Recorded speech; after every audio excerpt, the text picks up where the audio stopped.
Hey guys, tonight we dive headfirst into the gloriously bizarre, often downright ridiculous world of Greek mythology's strangest deaths. You know, it's not every day that someone dies from accidentally seeing a goddess's bare shoulder and getting vaporized for it. But in ancient Greece, that was practically just another Tuesday. Picture this. The golden sun is shimmering over a sacred grove.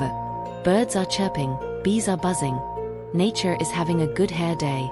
You're just strolling through, probably thinking about olives or sandals or whatever ancient Greeks thought about on their lunch break. Then, just past a cluster of laurel trees, you accidentally lock eyes with Artemis, the chaste goddess of the hunt, while she's bathing in a secluded spring. Whoops. You, my friend, are now very, very doomed. So, before you get comfortable, take a moment to like the video and subscribe, but only if you genuinely enjoy what I do here. And hey, drop your location and local time in the comments. I love seeing where you're all tuning in from. Now, dim the lights, maybe turn on a fan for that soft background hum, and let's ease into tonight's journey together. You are Actaeon. Not a hero, not a villain, just a regular guy who made the fatal mistake of stumbling upon a goddess's sacred bath. Historians still argue whether Actaeon was simply curious, completely innocent, or had more impure intentions.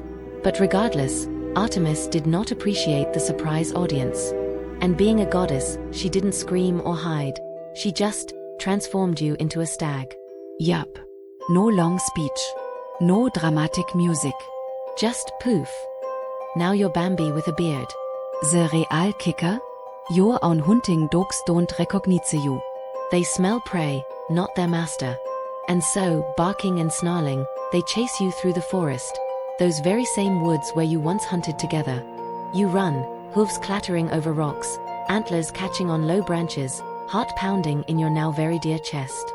The dogs catch you. They tear you apart. And the last thing you see are the mouths you once fed turning into the jaws that end you. Historians point out that this tale likely served multiple moral purposes. Respect divine boundaries, don't be a creep, and definitely don't interrupt someone's bath, even if they are a divine being with glowing skin and arrows made of starlight. Alles vermaust wisst? Some old versions of the myth claim it wasn't an accident. That Actaeon had heard tales of the goddess's beauty and deliberately sought her out. If that's true, then maybe his fate was deserved. Or maybe it's just another way the ancients played blame games to justify cosmic-level overreactions. And of course, the irony is thick enough to spread on toast. You spend your life as a hunter, only to become the hunted in your final moments. Poetic? Absolutely. Horrifying?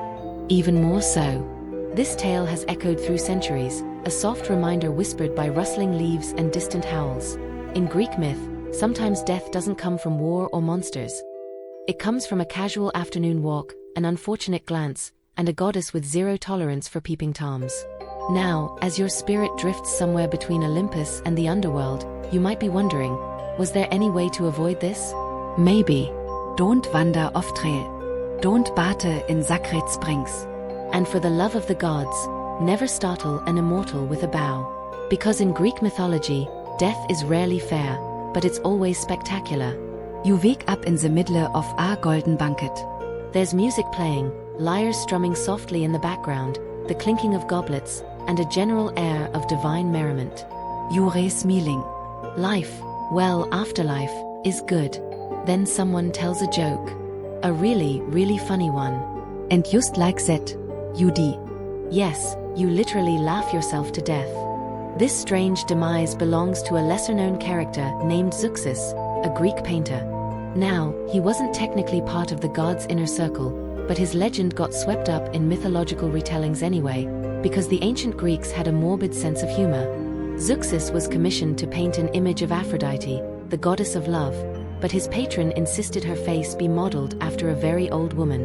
He painted it, took one look, and found it so hilarious he burst out laughing, and kept laughing, until he keeled over. Historians still debate whether this tale was a satire, a morality tale, or just one of those exaggerated dinner party stories that spiraled out of control. But the idea that laughter, pure, uncontrolled, undignified laughter, could literally kill someone was too delicious for Greek storytellers to resist. It's almost like a divine warning, even joy, when taken too far, can be fatal. But that's not the only case of death by giggle in the mythological canon. There's also Smicros of Delphi, a prank-loving noble who reportedly died from choking on his own laughter while watching a clumsy satyr try to walk in sandals. This might sound like cartoon logic, but for the Greeks, laughter was a powerful, almost spiritual force. And too much of anything, even happiness, was seen as hubris. Remember, hubris is a recurring villain in Greek myth. It's not just pride. It's the audacity to challenge the natural order.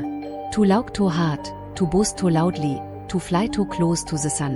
And in this case, to laugh at the gods' design, or maybe at one of their inside jokes, and forget your place as a mortal. There's even a fringe theory, whispered by scholars, that laughter was considered a gateway to divine madness. That if you lost control of your senses through mirth, the gods could slip in, take over, or shut you down. It's poetic, really. Death not from sword or poison, but from glee so overwhelming your soul simply gives up and floats off like a balloon. There's something oddly cozy about this kind of death. No pain. No betrayal. Just a single moment of pure absurdity, so extreme it snaps the thread of life. You don't scream. You don't weep. You just chuckle, harder and harder, until the light fades and the world tilts sideways. Was it divine punishment?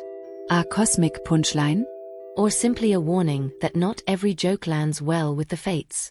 Either way, your epitaph writes itself. He died laughing. Which, when you think about it, is kind of the best way to go, until you remember this is Greek mythology, and no one ever just dies. There's always some lesson to be learned, some tragic twist to the tale. Maybe your laughter offended the gods. Maybe it echoed in the wrong ears. Maybe they were jealous.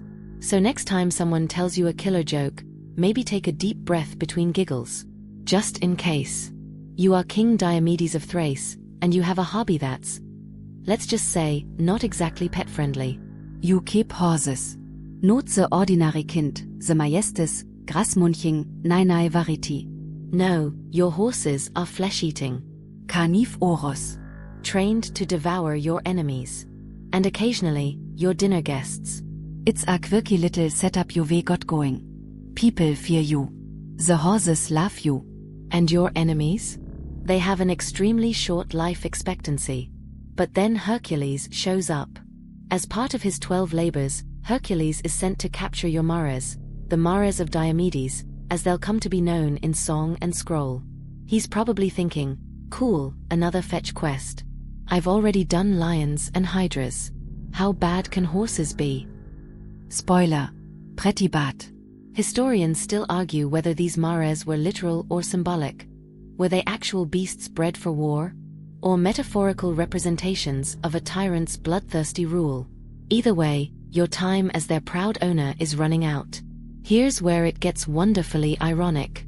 You, King Diomedes, proud, brutal, and entirely too confident, ride out to defend your man-eating horses. But Hercules doesn't just fight you. He overpowers you, binds you, and decides to test a theory. He feeds you to your own horses. That's right. The very creatures you fattened with the flesh of others turn their crimson-stained mouths on you. And in what can only be described as poetic justice with extra seasoning, they eat you. Bones, Grauen, Attitude, and all. This scene feels almost too dark, too gory for a bedtime tale, except somehow it's not. It's almost Shakespearean. The hunter becomes the hunted. The feeder becomes the feast. You could call it Diomedes and the instant karma. There's a quirky aside buried in some versions of the myth. After feasting on their master, the horses suddenly calm down. Like, chill entirely. As if the spell of madness has been broken. Maybe they were cursed, driven mad by their owner's cruelty. Or maybe they were just really picky eaters and you were the gourmet finale. Modern scholars sometimes suggest this myth was a subtle commentary on tyranny. That a ruler who feeds violence into the world will eventually be consumed by it. Or, less academically, that if you raise bitey horses, don't act surprised when they start biting back. And there's a fun fringe theory that the mares themselves were part demonic, gifted by Ares, the god of war. If true, that makes their appetite make a bit more sense. But it also makes your death even more significant. Not just a gross demise, but the end of a divine war project gone rogue. Either way, it doesn't end well for you. And Hercules? He just shrugs, pats the now docile horses, and leads them off like he's walking a group of oversized Labradors. Another day, another labor complete. So let this be a reminder, dear sleeper, when training man-eating beasts, always have a backup plan. Or at the very least, a really good escape route. Because in Greek mythology, sometimes the thing you love most, horses, power, a questionable meat-based diet, is exactly what ends up chewing you to death. You wake up again. Same body. Same breed. Same heartbeat. You stretch your arms and feel a chill. You re-alive. Again. And again. And again. You are Sisyphus. King of Corinth. Trickster. Smooth talker. Existential nightmare in sandals. If there's one thing you're famous for, it's cheating death. Not once, but twice. Maybe even 3 times depending on which poet is telling the story while sipping diluted wine. Your first offense? Snitching. You exposed Zeus's dirty secret, how the king of gods abducted the river nymph Aegina. Which, to be fair, was a pretty bold move. Zeus hates it when mortals mess with his extracurricular activities. So, Zeus sends Thanatos, the actual personification of death, to fetch you. And what do? You trap him. Literally. You bind des in Schenks. And while he's stuck, no one can die. Wars Rage. Bodies Fall. But nobody moves on. Hades gets flooded with complaints like it's a cosmic call center. Eventually, Ares storms in and frees Death. Because frankly, war is less fun when the corpses don't stick. Now Death comes back for you, and this time he's serious. You re-dragged to the underworld. But you we got another trick up your chiton. Before dying, you told your wife not to bury your body or perform the proper funeral rites. So now, in Hades, you play the victim. Oh no, my wife dish'n oret me. Let me go back and yell at her just for a minute, I swear I'll return. Spoiler. You don't return. Historians still argue whether this part of the myth was meant as satire or serious commentary on ritual obligations. Either way, you manage to escape death again. But eventually, the gods get sick of the nonsense. And when you die for real, they don't just punish you, they design a personal eternity of ironic torment. Now everde, you push a massive boulder up a hill. The second it nears the top, whoops, down it rolls. Again. And again. And again. Forever. The ancient Greeks had a flair for poetic punishment, didn't they? But here's the twist most people miss. Your punishment isn't just physical. It's spiritual. Mental. You have memory. You have awareness.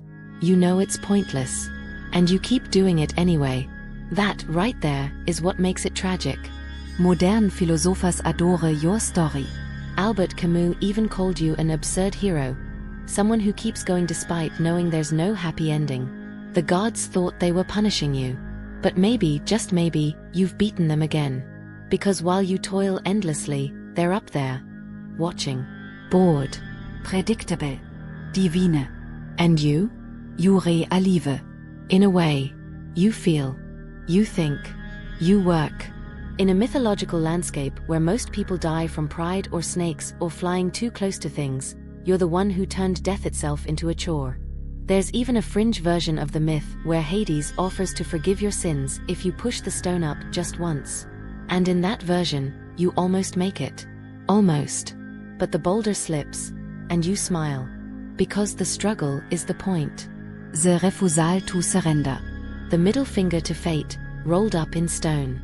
So what's worse, being eaten by your own horses, or being locked in an eternal gym membership with no cooldown? Tough call.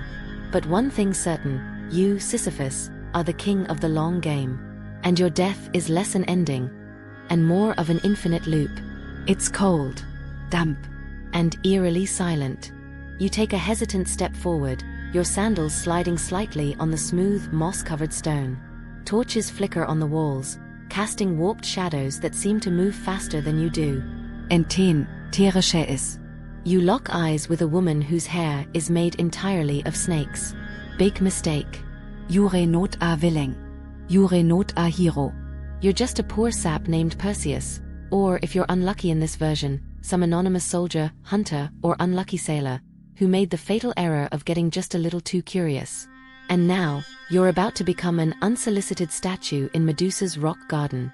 In Greek mythology, Medusa's gaze turns flesh to stone. Like, instantly. One glance and bam. Your decor. There's no pause, no negotiation. Your last emotion is frozen on your face forever. Terror. Surprise. Regret. Probably all three. But here's the twist. Not everyone who died by Medusa's gaze did so in battle. Some were lovers. Some were friends. There's even one lesser-known myth where a young man falls in love with Medusa, believing her cursed beauty is proof of a soul worth saving. He crafts a mirror shield, not to kill her, but to see her face without dying. He brings her food, talks to her, slowly earns her trust. And one night, filled with the kind of doomed optimism only found in tragic poetry, he takes off the shield and tries to kiss her. It doesn't go well. Historians still argue whether this tale is a later invention, an attempt to humanize Medusa, or whether it stems from older myths now lost. But it adds a chilling layer to her legend. Not just a monster, but a warning. Love, without caution, can destroy. In some artistic depictions, Medusa is shown weeping. Maybe from guilt. Maybe from being utterly alone. Or maybe because the one person who didn't run from her ended up as another granite garden gnome. And let's not forget, Medusa wasn't always a monster. She was once a mortal woman, beautiful and devout, cursed by Athena after a traumatic event in her temple, one that scholars debate endlessly. Was she punished for a violation committed against her? Or was it divine jealousy dressed as morality? Whatever the reason, her curse became lethal. Anyone who dared look at her, even by accident, was gone in a blink. Literally. There's even a fringe theory that her stony victims remained conscious. Imagine that, frozen in place, aware but unmoving, watching centuries pass as moss grows on your cheeks. Talk about social anxiety on hard mode. But let's focus on you for a second, dear listener. You, stumbling into her lair with no shield, no mirror, and no idea what's about to happen. You see here. She sees you. And in that instant, before the snakes hiss, before your legs lock and your skin graze, you realize the stories were true. You don't even have time to scream. Now you stand among the others in perfect stillness, as Medusa turns and walks away. Perhaps she sighs. Perhaps she mutters something about how no one ever listens to warnings. Perhaps she just disappears into the dark. Either way, your story ends in silence. Cold. Immobile. Unchanging. Until the next fool wanders in. The air smells rich and savory, tinged with rosemary and something faintly metallic. You're standing in a grand courtyard, surrounded by marble pillars and flickering braziers. Servants bustle about with ladles and copper pots. You, as usual, are giving orders. You are Scylla's father. Or maybe Circe's rival. Or maybe just a cook with delusions of grandeur, depending on which scroll you believe. But most know you as King Nisus, or sometimes, even Melicertes. Honestly, Greek myth doesn't always keep the receipts. What's important is, you're about to be stewed alive. Now, doing in battle? Respectable. Doing in your sleep? Peaceful. But you? You die in your own cauldron. You see, the myth of being boiled alive has multiple variants. In one deliciously absurd version, a greedy warlord, sometimes named Pandarius, sometimes just the Cook King, builds an enormous bronze pot. Not for food. For immortality. He believes that bathing in a stew of herbs, blood, and sacred oils will make him invincible. Historians still argue whether this was a metaphor for hubris or a literal belief in magical stews. Either way, you climb in, confident and smug, like it's a divine jacuzzi. But your enemies? They've tampered with the flame. Just a little too hot. Just a little too soon. And before your immortality can kick in, your skin begins to blister. Your muscles seize. Your screams echo through the courtyard as you realize you've seasoned yourself. There's even a delightfully disturbing fringe tale involving Medea. Yes, that Medea, using this magic cauldron trick to murder Peleus, an aging king. She convinces his daughters to chop him up and toss him into the pot, promising he'll emerge young and new. Spoiler, he does not. Just a bubble. Maybe a toe. Let's not forget poor Glaucus, the sea god in training who once leapt into a magical cauldron, hoping for transformation, and instead boiled for hours before Neptune remembered he existed. And while most people fear battle or plague, your death is recorded not as tragic, but culinary. Imagine the epigraph. Here lies the king who simmered too long. In fact, ancient comic plays sometimes mocked these cauldron-related deaths. Audiences howled with laughter as characters pretended to jump into oversized pots shouting, "Immortality, here I come," before erupting in fake sizzling noises. But for you, it wasn't funny. At least, not at first. There's something deeply Greek about this form of demise. Equal parts tragic, ironic, and flavored with time. You tried to cheat the gods, or time, or your own wrinkles. And instead, you became soup. So next time you stir a pot, whisper a quiet apology to the stewed kings of yore. Because somewhere in the underworld, there's a gathering of overcooked souls shaking their pruny fists, muttering, "It was supposed to make me young again." And now, every time someone opens a kitchen cabinet, they unknowingly honor your legacy, with a ladle. It's twilight. The sun hovers low, casting long shadows across your palace steps. You're standing at the edge of a decision, heart pounding, arms outstretched, not in prayer but in desperation. The person in front of you, your spouse, your child, your trusted blood, is holding a weapon. Not against the enemy. Against you. You are one of many figures in Greek mythology who died at the hands of your own kin. And while the details differ from tale to tale, the outcome is chillingly consistent. Betrayal is the most personal kind of death. Take Agamemnon, king of kings. You return from war, victorious but battered. You expect parades, feasts, Maybe a nice bath. What you don't expect is your wife, Clytemnestra, greeting you with poisoned words and hidden blades. Why? Because you sacrificed your own daughter, Iphigenia, to ensure your fleet could sail to Troy. You took the gods demanded it she never forgave you. So while you're lounging in a warm bath, easing muscles sore from years of war, she strikes. Some versions sei she nets you like a fish and slaughters you where you zoak. Others say she stabs you while whispering your daughter's name. Historians still argue whether Clytemnestra was villain, victim, or vessel of divine justice. But one thing is certain, your final breath is taken in the home you built, by the person you once loved. But that's not the only tale of familial betrayal. Oedipus unknowingly kills his father, Laius, during a roadside scuffle. He doesn't know who the man is. He's just irritated, hot, and stuck in traffic with a god complex. Turns out, the guy he shoves off the chariot is, his biological dad. Surprise. Later, when he finds out the truth, that he's killed his father and married his mother, he blinds himself. Because even death seems too merciful a punishment for that cosmic oopsie. Then there's Pentheus, torn limb from limb by his own mother in a frenzy, thinking he's a wild animal. She only realizes her mistake after it's far, far too late, and even then, the gods don't blink. Because the Bacchae don't do forgiveness. Greek mythology loves these twisted family endings. Maybe because the Greeks understood that the most painful wounds are the ones carved by people who should have protected you. There's even a lesser-known myth where a son, Actaeon's child, tries to avenge his father's death by Artemis. He sneaks into her temple with a stolen blade, hoping to stab the goddess in her sleep. But the blade turns to mist.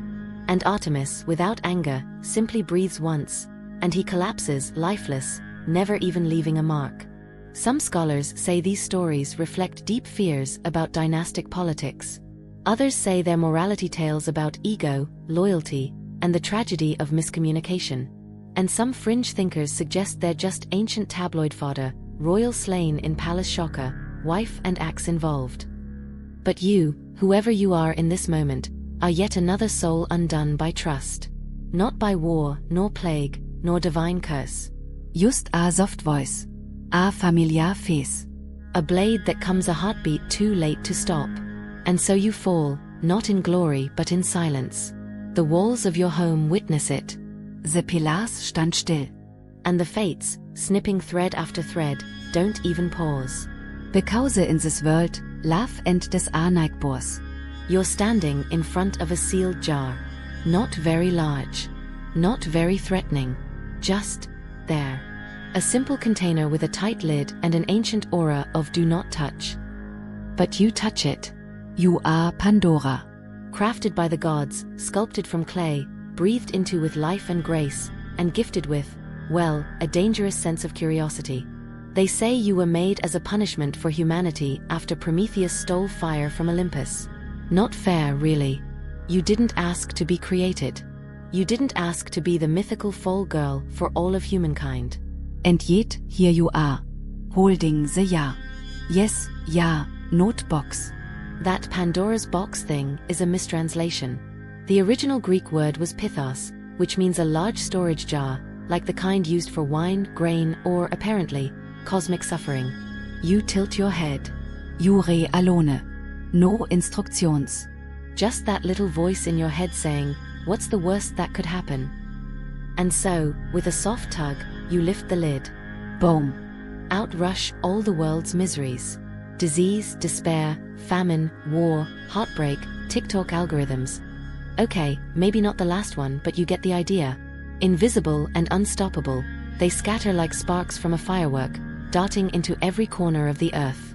Each one whispering, slithering, settling in. You try to close the lid. You do close it. But it's too late. The damage is done. Historians still argue whether this myth was meant to vilify curiosity, warn against feminine impulse, or provide an origin story for human suffering. Some suggest the tale is an ancient Greek echo of older Mesopotamian myths about forbidden knowledge. Others see it as a poetic metaphor. Open your heart too wide, and pain comes pouring in. But there's a final twist. As you sit beside the sealed jar, heart racing, tears sliding silently down your cheeks, you hear something. A flutter. A whisper. A glow. There's one thing left inside. Hope.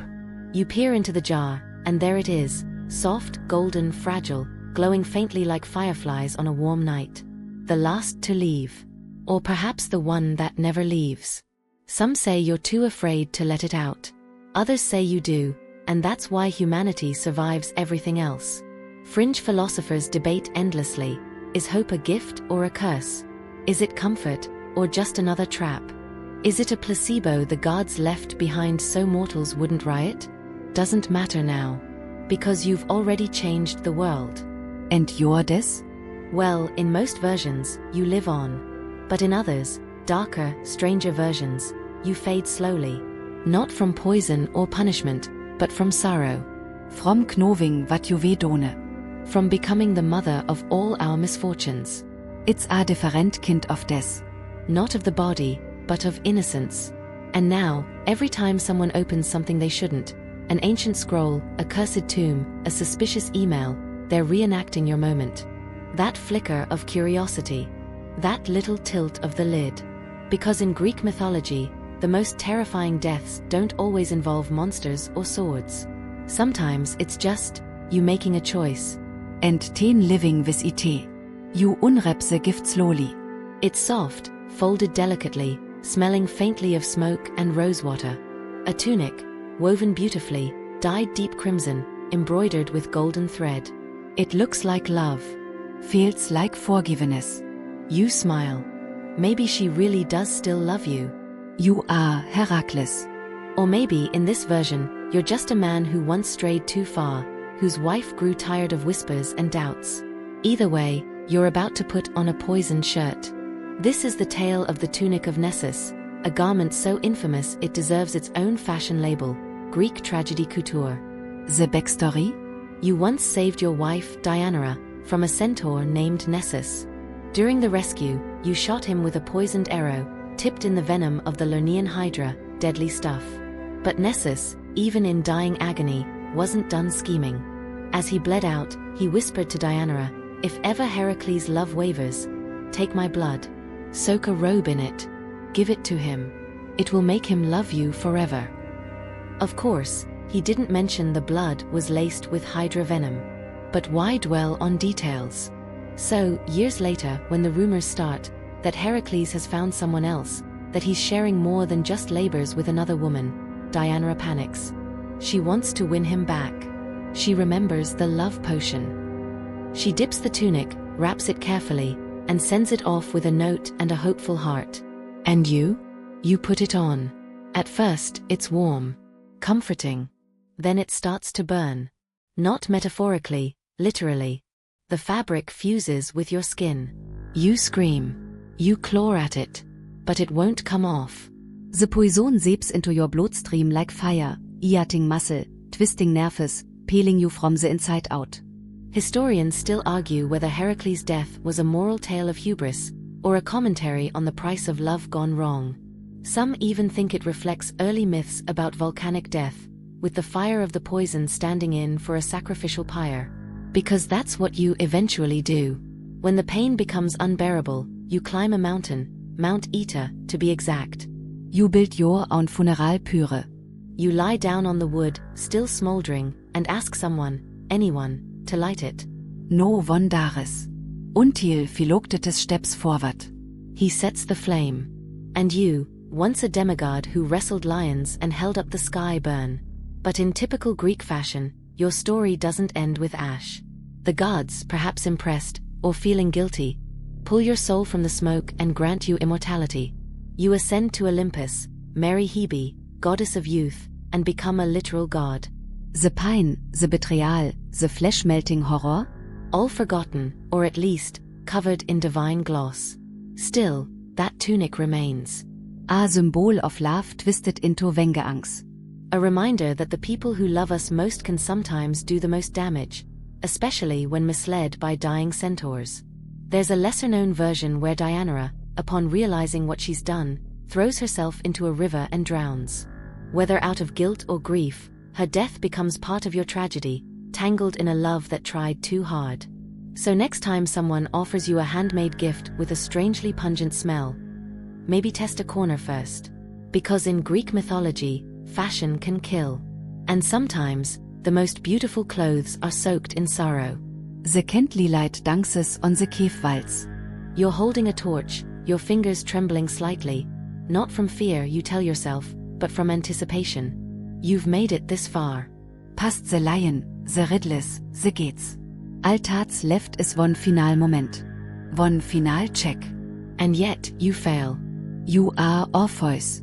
The poet, the musician, the man who could make stones weep and trees lean in closer. Your love for Eurydice was legend.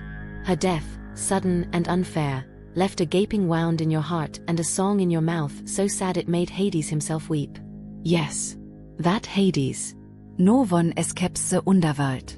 But your melody, plucked on a lyre, woven with heartbreak, was so pure, so achingly beautiful, that even Persephone's icy silence cracked. The gods agreed. You could take her back. But with one condition. Don't look back. As you lead Eurydice through the long, winding tunnel out of the underworld, her footsteps are so soft you start to doubt. Is she still behind you? Is she real? Or are the gods playing a cruel joke? You feel her presence, but not her touch. Hear her breath, but not her voice. Historians still argue whether the don't look clause was symbolic of trust, a metaphysical rule, or a divine prank designed to test mortal resolve. Either way, the condition is clear. And then, you do it. Just a few steps from sunlight, you look over your shoulder. Maybe it's reflex. Maybe you hear a sound. Maybe you just need, to see her face again. For one second. One last glimpse. And in that moment, she vanishes. No scream. No goodbye. Just a fading sich as she's pulled back into the darkness. This time, forever. Some versions say she understood. That her final words were of forgiveness. Others suggest she was silently angry, betrayed by the man who couldn't wait just one more second. Either way, you return to the surface alone. And you never play music the same way again. Orpheus's story doesn't end with heroism. It ends in shadows. He wanders, refusing all company, strumming melodies that make wolves whimper and rivers slow. In one version, he's torn apart by Maenads, followers of Dionysus, who resent his rejection of women after Eurydice's loss. In another, he simply withers away, a shell of a man with a lyre and too many regrets. But here's the twist, Some ancient fringe versions of the myth suggest that Orpheus knew exactly what he was doing. That he chose to look back, not out of doubt, but because he realized something. The Eurydice he was leading out wasn't truly her. That death had changed her, turned her into a stranger, and he didn't want to bring that shadow into the living world. It's a theory that paints his final glance not as weakness, but as clarity. A terrible, tragisk clarity. Still, the popular tale remains. You turned too soon. You doubted too deeply. And for that, you lost everything. So let this be a lullaby wrapped in melancholy. Sometimes love isn't enough. Sometimes even the most beautiful music can't cheat the rules of the dead. And sometimes the one thing you long to see again is exactly what you must leave behind. You're dreaming. Or maybe you're floating. It's hard to tell. The world around you pulses with a soft, drowsy blue light. You feel weightless, peaceful, until you realize it's been over 1,000 years since your last actual breath. You are Endymion. The most beautiful shepherd, or hunter, or astronomer, depending on who's telling the story, ever to snooze under the stars.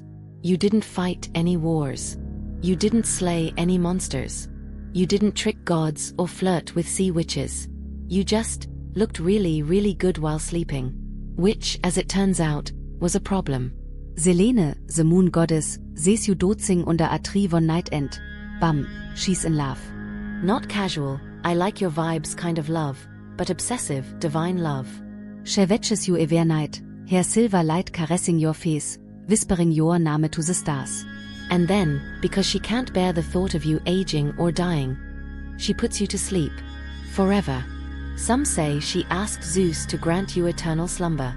Others say she cast the spell herself. But in either case, you become immortal. Not by rising to Olympus, not by conquering fate, but by lying perfectly still. You don't age. You don't wake. You don't eat, or laugh, or even snore. You simply exist in stasis, like a living statue, tucked away in a cave somewhere on Mount Latmos. There's a strange beauty to it. Peaceful, poetic. But also, incredibly creepy. Because while you're sleeping, Selene continues visiting. Night after night. Some myths suggest she kisses you. Others imply she bears you 50 daughters. All while you remain unconscious. A divine romance, or a millennia-long hostage situation. Historians still argue. There's even a fringe theory that you weren't enchanted at all, that you chose eternal sleep to escape the burdens of mortality. Maybe you feared growing old. Or heartbreak. Or simply wanted to avoid taxes. So you struck a deal with the gods. Keep me pretty, keep me sleeping, and keep me out of it. Still, no matter how it started, one thing is clear. Your life ended the moment your eyes closed. Not with pain or panic, but with the slow, strange suffocation of endless dreaming. You died gently. That much is true. But you also missed everything. Wars, empires, eclipses, the invention of cheese. People moved on. The world moved on. And you? You just stayed. Even today, poets still write about you. Endymion sleepeth forever, they say. A symbol of unreachable beauty. A cautionary tale about eternal rest. A reminder that to freeze time is to also freeze life. So while others died in battle or glory, you died on a cushion of moonlight, cradled by a goddess who loved too hard. And maybe, just maybe, your greatest tragedy wasn't the sleep itself, but never waking up to say whether you wanted it. You're deep underground now. No sun. No sky. Just stone walls slick with age and a silence so complete it hums in your ears. You've been walking for hours, or has it been days? You've lost all sense of time. You are Theseus, and you've entered the labyrinth. Not just a maze. The maze. The impossible one. The endless one. Built by Daedalus, the master craftsman himself, at the request of King Minos of Crete. Designed to trap a monster, yes, but also to trap you. Because once you step inside, the walls shift, the air thickens, and your thoughts start to fray at the edges.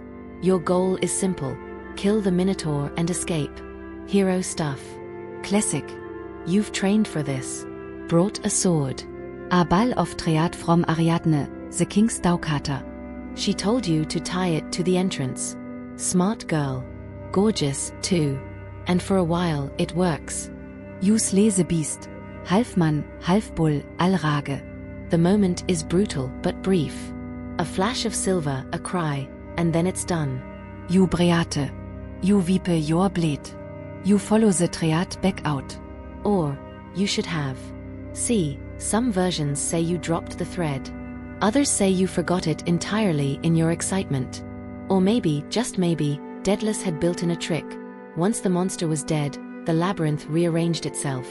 The maze wasn't just a prison for the Minotaur. It was a trap for anyone foolish enough to think they'd outsmart it. So you wander. At first, confidently. Then anxiously. Then desperately. The passageways loop. The corners lie. You pass the same cracked tile 6 times. You begin to hallucinate. You see the Minotaur again, but this time he doesn't attack. He just stares disappointed. Or maybe it's your reflection in the stone. Historians still argue whether Theseus truly got lost, or whether this version of the story is symbolic. A punishment for abandoning Ariadne on Naxos. A metaphor for the guilt he never shook. A warning that even heroes can get in over their heads. There's even a fringe theory that Theseus never escaped at all, that the Theseus who returned was a copy, or an illusion, or someone else entirely. That the real Theseus still paces beneath Crete, long dead, a skeleton with a broken thread clutched in his fist. You see, the labyrinth isn't just physical. It's mental. It tests your memory, your patience, your sense of self. And even after you've slain the monster, it whispers, "Are you sure that was the real enemy?" Because what good is killing the beast if you lose yourself in the process? Eventually, you fall. Maybe from exhaustion. Maybe from hunger. Maybe just because you no longer know which way is up. The stones accept you quietly. The air doesn't change. The matze does and care. You're just another echo in the walls now.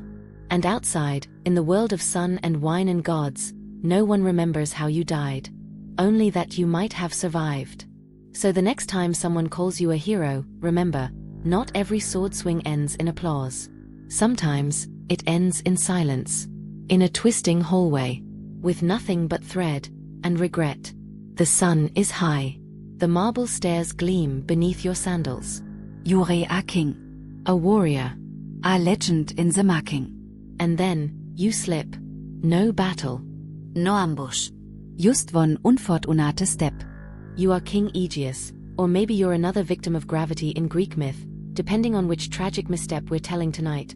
But either way, you die not from a sword, nor curse, nor vengeful god, but from a misunderstanding and a really badly timed fall. Here's how it goes. Your son, Theseus, sails off to Crete to slay the Minotaur. You watch his ship disappear into the horizon, heart caught in your throat. You tell him, if you return victorious, raise white sails. If you die, leave them black. Seems simple. But Theseus forgets. Or maybe he's distracted. Or maybe the gods fog his mind for fun. Either way, his ship approaches Athens with black sails billowing. You see it from your cliffside perch, the sea stretching out in front of you like a blue promise turned sour. And in that moment, your heart breaks. You leap. Just like that. You hurl yourself off the cliff, into the waters. Into the sea that will later bear your name, the Aegean. Historians still argue whether Aegeus truly died from sorrow, or whether this tale is symbolic of generational miscommunication. A father undone by a son's carelessness. Or perhaps the story is a cautionary tale about expectations, timing, and trusting other people to remember the one thing you told them. And he's not the only one, by the way. Take Talos, the giant bronze automaton created by Hephaestus. A marvel of engineering, built to patrol the shores of Crete and hurl rocks at intruders. But how does he die? A trick. A sweet voice. Medea again, whispering lies that confuse his programming, convincing him to remove the bronze nail that seals his single vein. One step. One detail. One mistake. And a godlike machine bleeds molten ichor and collapses like an overcooked marionette. Or there's the even weirder tale of Ancaeus, who's told he'll never drink wine from his own vineyard.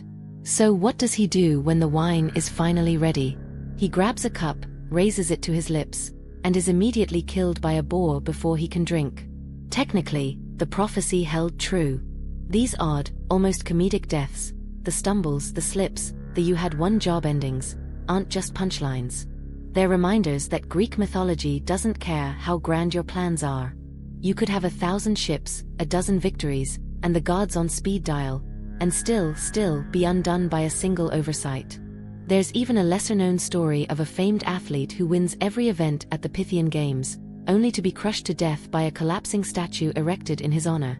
Historians debate whether it's allegory or accident, but the message is clear: pride goes before a fall, sometimes a literal one. And what makes these deaths so strange is how mundane they are. No monsters. No thunderbolts. Just gravity, wine, or a forgotten sail. The universe does and always need close to break you. So if you find yourself climbing stairs too fast, or staring out over a cliff with a heavy heart, remember, in Greek myth, it's not always the epic battle that kills you. Sometimes it's just one wrong step. The trees are whispering. The wind calls around your ankles like a warning. You run, not out of fear, but out of resolve.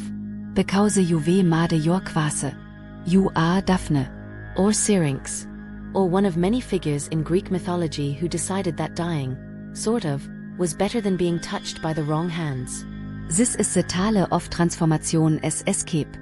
Of turning your back on flesh and future in favor of root and bark. Of choosing the stillness of nature over the heat of pursuit. Let's begin with Daphne. Urea NYMPH. Fast, free, dedicated to Artemis, sworn to chastity. And then along comes Apollo, struck with instant divine obsession after Eros shoots him with a golden arrow. He chases you through the forest, calling your name with poetry and desperation. You run harder. Your breath shortens. Your legs blur. And just as you feel his fingertips reaching for you, you scream. Not for help, but for change. Father. Earth. Save me. And the gods oblige. Your toes root into the soil. Your skin hardens into bark. Your fingers bloom into laurel leaves. You become a tree. Not dead exactly, but no longer human. No longer in danger. No longer you, at least not in the way you were. Apollo reaches you to late. He embraces the trunk. Kisses the leaves. And vows creepily to wear your laurel as his crown forever. Historians still argue whether this myth is tragic or empowering. Was Daphne's transformation a last resort or a silent victory? Did she lose her life, or gain peace? Or is it a poetic caution? Even nature must intervene when gods don't take no for an answer. She's not alone. Syrinx, another nymph, flees from Pan, the goat-footed god of the wild. As his breath grows louder behind her, she dives into a river, and is transformed into hollow reeds. Pan grabs them anyway, but instead of a kiss, he gets a panpipe. Every note he plays is her silent scream through wind and wood. Then there's Lotus, who avoids the unwelcome advances of Priapus by turning into a lotus tree. Dryope, who plucks a blossom from such a tree, is slowly absorbed into its bark, becoming yet another unwilling part of the forest. It's not always men they flee. Sometimes it's fate. Sometimes madness. But the result is the same. They die to one world, and are reborn into another. Silent. Unmoving. Immortal in stillness. There's even a fringe theory that these transformations weren't punishments or panicked escapes, but acts of divine will, that the gods placed spirits into trees, rivers, and flowers to remind mortals that beauty always comes with sacrifice. And here's the strange comfort: many of these women are still remembered today not as victims, but as trees. As symbols. Living legends, rooted deep in both myth and earth. Daphne's laurel became the crown of poets and victors. Syrinx's panpipes echo in forests and dreams. Their deaths weren't ends, but recalibrations. Soft exits. A kind of leafy eternity. So as you breathe in tonight, remember, in Greek mythology, even death can bloom. Even a final scream can become a gentle rustle in the leaves. And sometimes, the most powerful way to say no is to become something no one can ever chase again. The torchlight flickers. Shadows sway like dancers on the stone walls. You're breathing hard, not from exhaustion, but from defiance. You heard the prophecies. You sehen the omens. But you don't care. You're going to change your fate. You will decide how your story ends. You are Oedipus. Or maybe Achilles. Or maybe just another soul who looked fate in the eye and said, "Not today." But the gods don't like being challenged. Especially not by mortals. Let's start with you, Oedipus. A prophecy declared you would kill your father and marry your mother. Horrifying. Disgusting. So your parents, King Laius and Queen Jocasta, abandon you as a baby. Tie you up, lay you on a mountain. But fate has a longer reach than ropes. You grow up, adopted, unaware of your true origins. One day, you hear your version of the prophecy. That you'll do something unthinkable. So you run. You flee your home to avoid harming the people you think are your real parents. And in doing so, you walk straight into your destiny. You meet an old man at a crossroads. Tempers flare. Weapons are drawn. You kill him. Later, you enter Thebes, solve the riddle of the Sphinx, marry the widowed queen, and become king. Years pass before the awful truth unravels. The man you killed was your real father. The woman you married, your mother. The prophecy didn't miss. You just delivered it yourself. Historians still argue whether Oedipus is a tragic hero or a cautionary tale about pride and impulse. Did he deserve his fate? Or was he doomed the moment he was born? Then there's Achilles. Told he could live a long, quiet life, or a short, glorious one, he chooses glory. Every step he takes toward Troy is a step toward death. And he knows it. Still, he marches. Still, he fights. Still, he dies, struck down by an arrow to his only weak spot, his heel. The part not dipped in the Styx. The part the gods left vulnerable. But what matters isn't the heel. It's the choice. He knew. And he went anyway. There's a lesser-known story of a seer named Amphiorose. He's told that if he joins a certain war, he will die. No metaphor. No loophole. Just, you will not return. He goes anyway. He fights bravely. And when the gods send the earth itself to swallow him, he sinks into the ground with eyes wide open. Greek myths are littered with people trying to dodge destiny like it's a pothole. But the road is always circular. The end is always the beginning. There's even a fringe belief among ancient philosophers that the gods didn't control fate, they merely enforced it. That fate is older than Olympus. That it's written not by deities, but by something even they fear, the Moirai, the fates. Three sisters with triad, scissors, and zero sympathy. You right now, standing at the edge of your fate. You have Aquase, don't you? Or do you? That's the strangest death of all in Greek mythology. The one you walk into knowing it's coming. The one you dare to outweet, outfight, outshout. But in the end, the thread still gets snipped. And as you fall, be it to a blade, an arrow, a kiss, or a mistake, you don't scream. You laugh. Because you tried. And maybe, just maybe, that was enough. Word count, 1088. Wind down, 300 words. So now, with all these tales swirling in your mind like the slow rise of dawn fog, let's take a moment to soften the edges. You've journeyed through burning tunics, endless mazes, eternal naps, and love turned to laurel leaves. You've stared down divine punishments, poetic irony, and won too many horses with questionable appetites. But the strange beauty of these myths is that they're not really about death. They're about what comes just before it, that moment of choice, of hesitation, of strange acceptance. Whether by mistake, betrayal, or sheer stubbornness, every death in Greek mythology carries a whisper of something deeply human. You feel it now, don't you? That gentle hum behind your eyelids. That slow fade into warmth. Like you're standing at the edge of a quiet sea, and the tide is inviting you to step in. Let it. Let your breath slow, your muscles sink deeper into your pillow, your thoughts drift toward simpler skies. No gods to please. No curses to dodge. Just the soft hush of sleep, winding its fingers through your hair. You're safe now. No labyrinth. No prophecies. Just peace. And tomorrow when you wake, those myths will be there. Waiting. Whispering. Reminding you that even the strangest endings are never really endings. They're just the start of another dream.